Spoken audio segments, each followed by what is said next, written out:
एक नई वीडियो के साथ आज मैं फिर हाजिर हूं, आपका होस्ट दोस्त विक्रांत जोशी आपका स्वागत करता हूं मेरे वी मास्टर में, जिसमें हम लेके आते हैं वर्ल्ड अफेयर्स और डिफेंस की दिन भर की टॉप खबरें। तो चलिए जान लेते हैं। वीडियो की शुरुआत करने से पहले आप सभी को दशहरे की बहुत बहुत शुभकामनाएं। आशा करता हूं कि ये दशहरा आप बहुत अच्छे से मना रहे होंगे। बात करते हैं अपने डिफेंस की न्यूज की। तो सबसे पहली खबर HQ-9P की तरफ से आ रही है, या आप कह सकते हैं HQ-9 की तरफ से आ रही है, जो कि एक एयर डिफेंस सिस्टम है जो कि चीन के द्वारा बनाया जाता है। और HQ-9P पाकिस्तान को जो वेरिएंट भेजा गया है उसका नाम रखा गया है। इसकी जो मारक क्षमता है जो चीन इस्तेमाल करता है वो कुछ 120-130 किलोमीटर, मैक्सिमम हो सकता है 150 किलोमीटर की हो, वो डिपेंड करता है कि इसमें इस्तेमाल होने वाली मिसाइल की। पर पाकिस्तान को जो बेचा गया है वो 100 किलोमीटर से लेकर 120 किलोमीटर तक मारक क्षमता वाली है। पाकिस्तान ने इसको इसलिए खरीदा, या इसकी आवश्यकता पाकिस्तान को इसलिए पड़ी है कि भारत एयर डिफेंस सिस्टम खरीद रहा है। हालांकि भारत का जो एयर डिफेंस सिस्टम है S-400 वो रूस से खरीदा जा रहा है, पर पाकिस्तान को केवल चीन ही एयर डिफेंस सिस्टम बेच सकता था। विश्व में ऐसी कंट्री केवल है जो कि बिना पैसे के उनको एयर डिफेंस सिस्टम बेच दे। हालांकि ये डिफेंस सिस्टम भारत के कंपटीशन में खरीदा गया है, S-400 कंपटीशन में खरीदा गया है, पर ये जो कॉन्ट्रैक्ट है वो पाकिस्तान ने चीन से बहुत पहले ही साइन कर लिया था, भारत से पहले ही साइन कर लिया था। एक्चुअल में उनके पास कोई भी ऐसा एयर डिफेंस सिस्टम नहीं है जो कि भारतीय विमानों या एयरक्राफ्ट या ड्रोन्स को रोक सके या उनको मार गिरा सके। इस एयर डिफेंस सिस्टम के आने के बाद उनके पास ये कैपेबिलिटी हो जाएगी, बशर्ते ये काम करे। इससे पहले भी हम लोगों ने खबरों में सुना हुआ है कि ये जो चीनी डिफेंस सिस्टम है उसमें कई खराबियां आ चुकी हैं, जिससे कि इसका इंडक्शन डिले होता चला जा रहा था। हालांकि अब इसको इंडक्शन कर लिया गया है, पर राफेल जैसे एयरक्राफ्ट को ये अभी भी रोक नहीं सकता है, और ये आने वाले समय में प्रूफ हो भी जाएगा। पाकिस्तान के सोशल मीडिया और पाकिस्तान के मीडिया का ये कहना है कि ये पूरे जम्मू कश्मीर को कवर करता है, क्योंकि पाकिस्तान को ये डर होता है कि जो फॉरवर्ड बेस हमारा है जम्मू कश्मीर इलाके से ही विमान उड़ेंगे और उन्हीं को मार गिराने की क्षमता इस एयर डिफेंस सिस्टम में होनी चाहिए, जिससे कि वो भारतीय एयरक्राफ्टों को मार गिरा पाएंगे। पर उनको ये नहीं पता है कि भारत में राफेल अब आ चुका है जो कि 150 किलोमीटर दूर मारक क्षमता प्राप्त है, जिसको किसी भी एयरक्राफ्ट को नष्ट कर सकता है मीटियोर मिसाइल के द्वारा। बहरहाल पाकिस्तान ने ये चीनी एयर डिफेंस सिस्टम ले तो लिया है, पर वो भारतीय एयरक्राफ्टों के खिलाफ बहुत ज्यादा कारगर नहीं होने वाला है, क्योंकि एक तो ये चीनी एयर डिफेंस सिस्टम है, इसकी मारक क्षमता भी कम है भारत के पास जितनी मारक क्षमता वाला है। S-400 हमको पता है कि इस साल के अंत तक आ जाएगा, जिसकी मारक क्षमता 400 किलोमीटर तक है, डिटेक्शन 600 किलोमीटर तक है, और पाकिस्तान का कोई भी एयरक्राफ्ट टेक ऑफ करते ही हमें पता लग जाना है।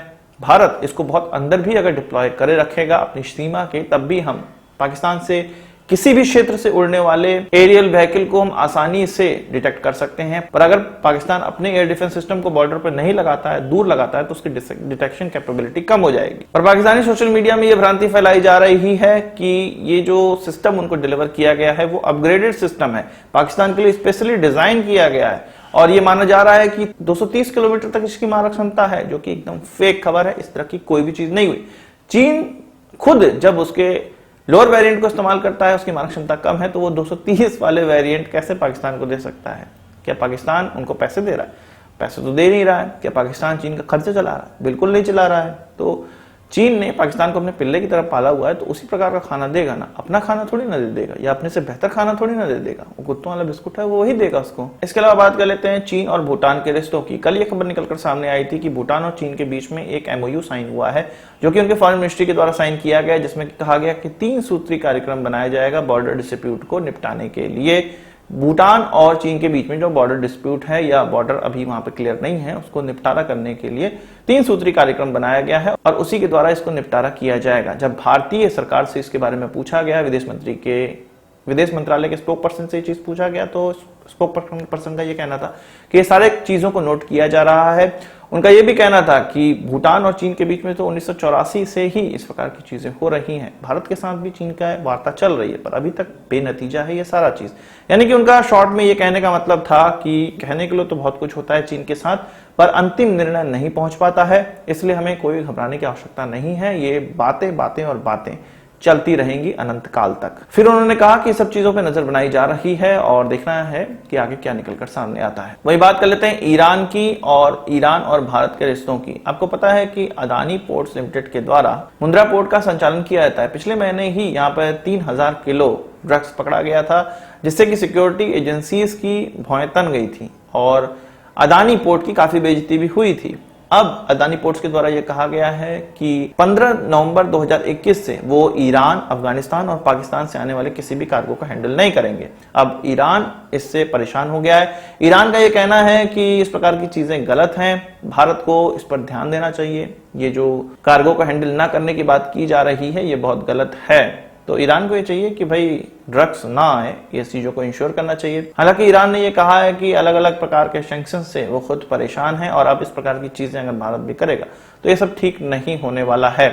दूसरों की चीजों के कारण उनको प्रॉब्लम हो रही है, ऐसा ईरान का कहना है। इसके अलावा बात कर लेते हैं इंडिजिनस एयरक्राफ्ट कैरियर की। जब हमारे नौसेना प्रमुख से ये पूछा गया कि वो जो दूसरा एयरक्राफ्ट कैरियर बनाने की बात कह रहे हैं, क्या ये पैसे बर्बाद नहीं हो जाएंगे, इन सब चीजों पे उनकी क्या राय है। उनका ये कहना था कि अगर कोई इंडिजिनस चीज बन रही है तो वो भारत में ही पैसे लग रहे हैं। उन्होंने कहा कि ये जो aircraft carrier, indigenous aircraft carrier 1 है, उसको बनाने में कुछ 500 MSME बनी है और कई लोगों को रोजगार मिला है और इसमें 76% कंपोनेंट भारतीय हैं, इसलिए 76% पैसे तो भारत में रह गए। इसी प्रकार से अगर हम आगे भी ये सब इकोसिस्टम चालू रखेंगे तो भारत में रोजगार भी रहेगा और भारत में पैसे इंटरनली बने रहेंगे और भारत को अलग अलग प्रोडक्ट भी प्राप्त होते रहेंगे। तो उन्होंने फिर से aircraft carrier 2, indigenous aircraft carrier 2 की पैरवी की है और मुझे भी लगता है कि ये चीज बननी चाहिए। रोजगार भी चलता रहता है और अपना जो डिफेंस इक्विपमेंट है, हम देख रहे हैं कि विक्रमादित्य बहुत अच्छा नहीं है और धीरे धीरे कमजोर ही होता जाएगा।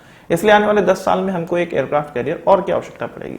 वहीं हमारे CDS का विचार कुछ अलग हैं, चीफ ऑफ डिफेंस स्टाफ के अलग हैं। उनका ये कहना है कि अंडमान निकोबार जैसे इलाके भारत के पास हैं ही, वहां पर परमानेंट हमें बेस बनाना चाहिए, परमानेंट एयरक्राफ्ट कैरियर की तरह इनको डेवलप करना चाहिए और उससे खर्चा हमारा बचेगा और जो भारत का डिप्लॉयमेंट है वो दूर दराज के इलाकों में आसानी से बना रहेगा। इसके अलावा बात करें पाकिस्तान के विदेश मंत्री के वक्तव्य की। एक खबर निकल कर आई थी कल परसों में कि हमारे जो गृह मंत्री हैं उनके द्वारा ये कहा गया था कि उनकी जो अचीवमेंट है, मोदी सरकार की जो अचीवमेंट है वो सर्जिकल स्ट्राइक्स हैं। पाकिस्तान पहले कुछ भी करता था, हम कुछ नहीं करते थे उसके खिलाफ, उनकी टेररिस्टों के खिलाफ कुछ नहीं करते थे, पर अब सर्जिकल स्ट्राइक की जा रही है और भविष्य में और भी किया जाएगा। इस पर जब विदेश मंत्री से, पाकिस्तान के विदेश मंत्री से ये पूछा गया कि उनकी क्या राय है, उनका क्या कहना है, तो उनका ये बोलना था कि पाकिस्तान पीस लविंग कंट्री है, वो शांति प्रेमी देश हैं और उनका ये भी कहना था कि भारत की तरफ से कुछ किया जाएगा तो उसका रिप्लाई, उचित रिप्लाई किया जाएगा। तो उचित रिप्लाई का तो हमें पता नहीं। शांति प्रिय देश तो बहुत ज्यादा है, पीस नहीं, पीस लविंग देश है, वो टुकड़ों में बांटने वाला देश है। और जिस प्रकार से भारत में अभी हम देख रहे हैं कि इंटरनल सिचुएशन गड़बड़ हो रही है, उसमें पाकिस्तान का बहुत ज्यादा हाथ है। भारत ऑलरेडी 2.5 फ्रंट पे लड़ रहा है, इसमें जो 0.5 है वो पाकिस्तान है। इंटरनल ही हमारा एक फ्रंट है और एक फ्रंट चीन है। आज के इस वीडियो के लिए बस इतना ही। आशा करता हूँ वीडियो पसंद आया होगा, आपको एक बड़ा समझ जरूर देंगे। इस वीडियो से मिलकर सवाल सुझाव हो कमेंट बॉक्स में जरूर लाइएगा और यदि आपने हमारे चैनल को सब्सक्राइब नहीं किया उसे भी कर लीजिए क्योंकि हम इस प्रकार की वीडियो लाते रहते हैं। नमस्कार, थैंक यू, जय हिंद।